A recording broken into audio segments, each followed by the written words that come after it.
on? My name is Jack Herman, and I created the CGMDeskBuddy. So essentially what this does is it has a critical high and critical low alarm, as you can see here, and then it will display a different color in accordance to your glucose levels. And I'm going to explain to you how to do this for cheap right here. This only cost me around £20 to make. Whereas the inspiration for it, Glowcose, costs up to £72. I'm going to show you this here.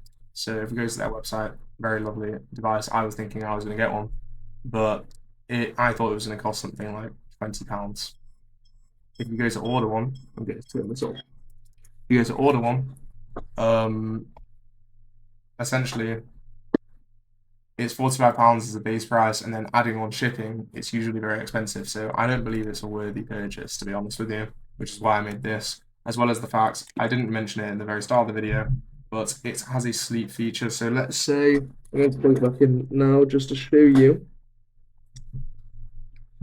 If I can plug it in, there we go. So let's say you're trying to sleep.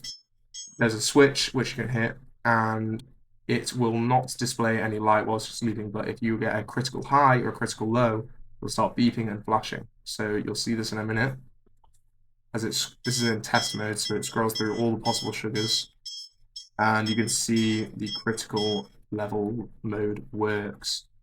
Because obviously in the middle of the night, even if you want your lamp off, you're going to want to get notified if you're dying, which we would all as diabetics know. So how are we going to do this project? So let's go and have a little look at the process. So we all have a phone. I have a phone, you have a phone. Who doesn't have a phone in 2025?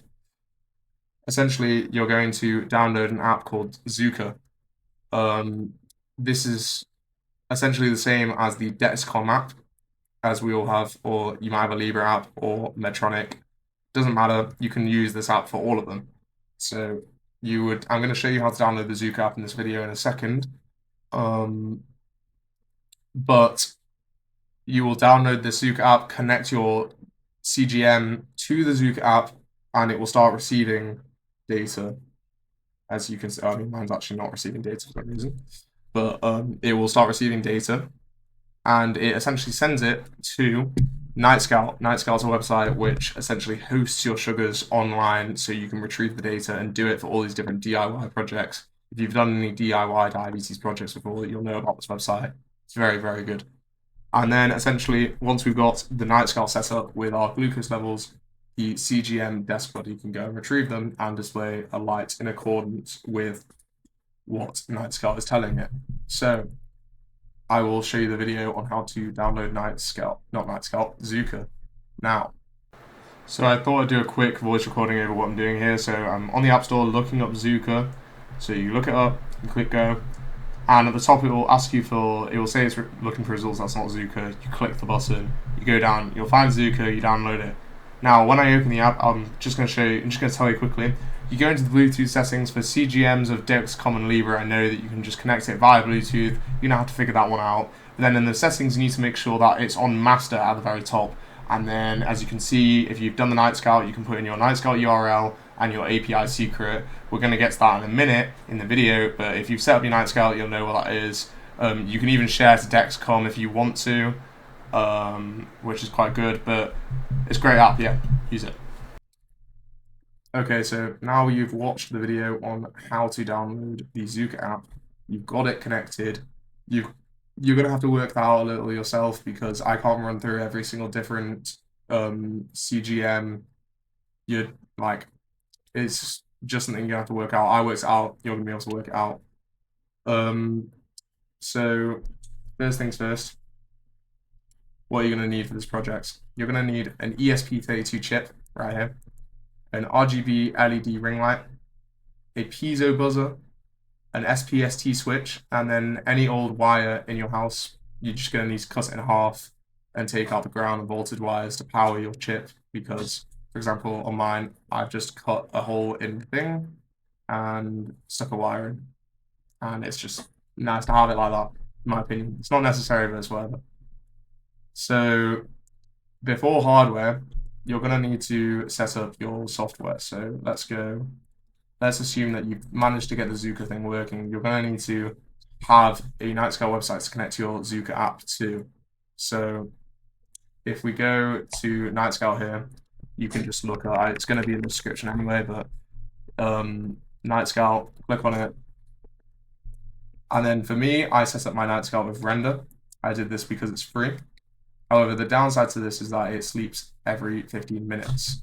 So the way I've solved this, you're going to set this all up. I'm not going to explain this. All the documentation is online. You can figure it out. Sorry. So I'm going to have this as a link online as well, but Uptime Robot. You can make an account. If you just to show you, look, you can go online, Uptime Robot, right here, boom, make an account, go to your dashboard. And then to do your website, you'll just do new monitor, and then essentially you'll take your Nightscout website, your main one, which we've got right here. Oh, it was right here as well. But essentially we'll take this and you would just put it in here, and I have email on because in case it goes down, but mine's never gone down. It might go down. I had one notification at the very start, but then it was fine. And then you just create the monitor. But I've already got one for my website, so I don't need to do another. And it's completely free. So that's the solve for it. So let's say you've got your Zuka done. Your Zuka's sending the Glowcose data to the Nightscout website. How are we going to take the values from the Nightscout website and get this to pick it up? So I think this is where we should move to the hardware section, and then we can do the final bit with the Arduino. So essentially, let's go back to our photos. Let's go back to our diagrams. So here is our wiring diagram. You've got your ESP32. So you've got your RGB LED ring light. This is probably the most complicated part of the whole thing, which shows how it's pretty easy if you know what you're doing. With your RGB LED ring light, you're going to have 4 pins on it. You're going to have a D0 pin. You're going to have voltage, ground, and D1. D0 is data output. We don't need to output data, so we can leave that. You want to connect your voltage and your ground to the voltage and ground pins. You can pick whichever ground pin, but bear in mind you need to own the only voltage pin you can use is V in, because this is 5 volts. We don't want 3.3 volts, so do not use this one. Use this voltage pin, but you can use either this ground one or this ground one because they're just ground pins. If you know what you're doing, you'll understand that. But you're going to want to hook up the 5-volt pin to the voltage, the ground pin to the ground, whichever one you want, and then D1, I've put it as D in here, which is a mistake, but D1 needs to be connected to D27. You can see it all in the diagram, and then the buzzer's grounded, and it also connects to D26, and then the SPST switch as well.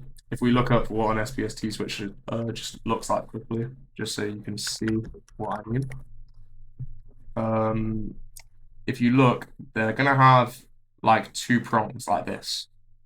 It doesn't matter which prong is which, so you can put voltage on one and ground on the other, or the other way around. You just need a voltage and a ground, so it doesn't matter which prong you do it on. Just thought I'd say that. So you want to put your voltage one, whichever you pick, to D25, and you want to put your ground wire to ground. Again, you can pick whatever, and then the final thing that you have to do is power it. So you have an option. You can just power it through the micro USB at the end of the chip. I don't know if you can see it because there's a bunch of sellotape. Yeah, you can see the micro USB. You can just power it through that, but I think it looks a lot better if you cut a wire in half and do a bit of extra soldering so it looks a bit better. But that is up to you how you want to power your CGMDeskBuddy. So let's say you have put it all together. I would recommend doing it on a breadboard first because you want to test if everything is working and correct. You're going to need to upload some code. So we have the code here. Essentially, you're going to need to do a few things before you even get into the code. So obviously, what is the software for those who don't know? It is Arduino. So if you just look up Arduino IDE, I will have this in the description. Arduino IDE, and you just download the software, Windows, or I would do MSI installer. I think that would make more sense. So then once you've downloaded Arduino IDE, there's one more thing you need to do. The ESP32 chip that you're using has special drivers. You're going to go to this website, which I will link exactly, and you're going to download this universal Windows driver. Now, once it's downloaded, you're going to go into here, which is the download. And to install it, it took me a minute because I've never seen anything like this personally, but you need to right-click this file. Right-click this file and click install. And then just click yes, and it will say like the operation is completed. And boom, you've got everything set up for your Arduino.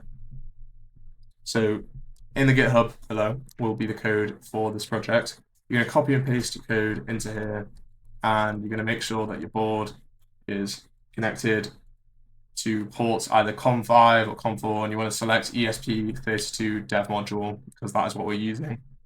And you need to install all the drivers. Make sure you install all the drivers and libraries that are included here. And essentially, what we're gonna show you here is how to customize it to yours. So obviously, I've got my Wi-Fi network in here, and I've got my Wi-Fi password. Don't try hacking into anything because it's literally not even a Wi-Fi that I use. And then you've got your Nightscout URL with your API code. So essentially, how it's going to come to you on the GitHub is like probably like this, and for you to replace link with your API, like you'd replace your link with your link essentially. So you can see here, I've got this here. I would just come into Arduino, see link, and replace it with that, and that should be fine like that. And that will get your API key. Now, what is it doing? I'll explain for those who want to know. So, with your API key, you can see here, I'll refresh, your SGV value, if I can find it, is essentially here. Your SGV value is essentially your glucose levels. Now, this is in an American format, so in my code, I divided by 18 to get it into millimoles per liter. As we can see here, SGV divided by 18. If you want it in that 233 or whatever it was format for Americans, you can just get rid of the divided by 18, and that will work like that. But essentially, it goes and grabs that value, and then it tells the thing, it tells the CGMDeskBuddy, you know, this is the sugars, give me the color. So now that we know that, if you put in your Wi-Fi, you put in your password, and you put in your API link, and by the way, it is literally exactly how I would have my Wi-Fi typed out. So if we just go to my Wi-Fi settings just to show you, you can see Carlton Virgin, probably can't see very well, but it is there. And I typed out exactly how it is. I typed my password exactly how it is. And yeah, that's literally all you have to do. If you want to see the test mode whilst you're testing it, so for it to run through all the colors and the buzzer, everything working, you can just set this to true, like that, true. And then if you want it to go and look for your actual glucose levels, you would just set this to false. Yeah, well, that's basically it. I will just show you the features of the CGMDeskBuddy one more time for those who have forgotten. But yeah, that's the critical mode. Oh, it's turned off. But it is, you know what, it is quite a nice looking device. I'm very excited to keep this next to my bed. I think this looks very nice, very aesthetic. And it's going to be very, like, just, it's a nice little thing to have in your room. So basically, yeah, I've just made this video explaining how I've done it. All the stuff's open source, all the links are there, all the product links are going to be there. And the goal with this is essentially just bring expensive products like Glowcose. Like, no one wants to spend £72 Glowcose on a color-changing light. I've done this for £20 better and less expensive. This doesn't even have an alarm feature, and mine does. And I've done it for less than half the price, which is ridiculous if we're being honest with ourselves. So if you are tech savvy and you know what you're doing with a baseline knowledge of electronics, I say go for it. If you don't, maybe try and get some help. If anyone needs help with it, they can personally DM me or comment asking for help. I'll try and get back to you. But yeah, please share this with diabetic family or friends that might want to do something like this. It is a fun little project, and I hope this makes diabetic equipment more affordable. Well, there you go. That's my fucking puzzle. More affordable and more accessible for more people, because I know that I am not paying that much money for a color changing light, and I'm sure a lot of people agree with me. So,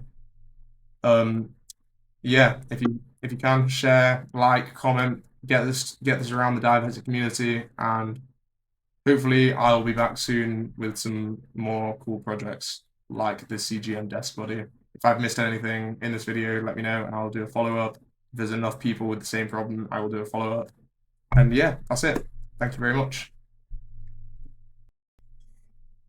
I just thought I would do a quick proof of concept. My sugars are 18.5 right now, and it is flashing critical back there. So for those who wanted to know if it actually works, because I only showed the test mode, yeah, it does work. I promise you. It gets really annoying, so I'm definitely going to sort this out.